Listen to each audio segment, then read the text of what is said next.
These are the top headlines. Let's get into the details. Former AIADMK leader V.K. Shashikala expressed concern over the prevailing law and order situation in Tamil Nadu. She pointed out that only a few days after the assault of an Odisha worker, another incident had occurred at Tiruttani railway station where a man was thrashed. According to her, these repeated acts of violence highlight a dysfunctional state of law and order in the region. Shashikala emphasized that such incidents reflect poorly on governance and raise serious questions about public safety. She suggested that immediate corrective measures were necessary to restore confidence among citizens and ensure that such attacks do not continue unchecked. இது எப்போதும் நடந்ததில்ல.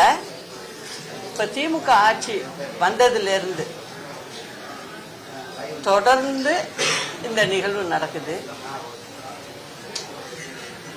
அது நடந்து முடிஞ்சு 2 நாள் ஆகல. அதுக்குள்ள ஒரு பட்டு புடவை வியாபாரி அதே திருத்தணி காவல் இது ரயில்வே ஸ்டேஷன் பக்கத்துல அவரையும் சிறுவர்கள் அடிச்சு குத்தி தொந்தரவு பண்ணியிருக்காங்க. அதுக்கப்புறம் போலீஸ் வருது. இது எல்லாமே ஒரு வார காலத்துல நடந்ததுதான் நான் சொல்லிட்டு இருக்கேன்.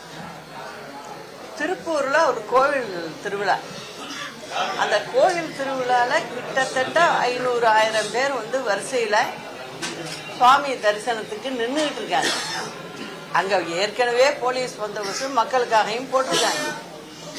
அப்படி இருக்கிற இடத்துல ஒரு போதையில ஒரு வாலிபர் என்ன பண்ணியிருக்காரு, ஹெட் கான்ஸ்டபிள் அவரை கத்திய வச்சு மிரட்டி அடிக்க ஓடி இருக்காரு. மற்ற காவலர்கள்லாம் போய் அவரை காப்பாற்ற நினைச்சிருக்காங்க. காக்கி சட்டை போட்டதுக்கே அர்த்தம் இல்லாம இருக்கு. போலீஸ் டிபார்ட்மெண்ட்ல வேலை செய்யறவங்களே, காவல்துறையில உள்ளவங்களே ஒரு ரவுடி போய் ரோட்ல வெட்ட வெளிச்சத்துல பக்கத்திலேயே மக்கள் ஒரு 20 அடியிலேயே மக்கள் வரிசையா நிக்கிறாங்க. அந்த இடத்துல இது நடக்குது. இதுக்கு இந்த காவல்துறைக்கு பொறுப்பேற்று நடத்திக்கிட்டு இருக்கிறது யாரு? முதலமைச்சர். முதலமைச்சர் வாயே திறக்க மாட்டேங்கிறாரு, எதுவும் சொல்ல மாட்டேங்கிறாரு.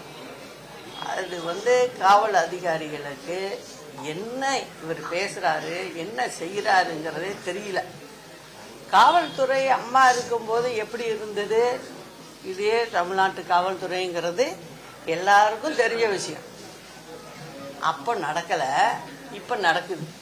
அப்ப நிர்வாகம் செய்ய தெரியல அப்படிங்கறத இது காட்டு.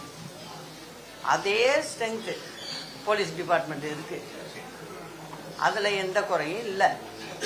அப்ப அம்மா இருந்தப்ப எப்படி எத்தனை பேர் வேலை செஞ்சாங்களோ அவங்கதான் இருக்காங்க எப்பயும்.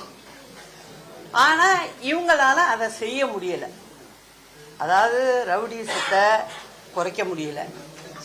கேட்டா என்ன சொல்றாங்க, 1000 பேரை சுத்தி வளைச்சிருக்கோங்கிறாங்க, அப்படிங்கிறாங்க. பட்டப்பகல்லே இது நடக்குது. இதை யாருகிட்ட போய் சொல்றது? மக்கள் ரொம்ப தெளிவா இருக்கணும்.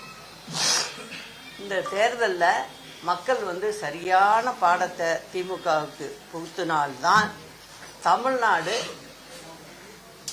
ஏதாவது வளர்ச்சி பக்கம் நோக்கி பார்க்க முடியும். தமிழ்நாட்டுக்கு ஒரு வெளிச்சம் கிடைக்கும். இது எப்போதும் நடந்ததில்ல. இப்ப திமுக ஆட்சி. VCK leader Sengotian remarked that TVK chief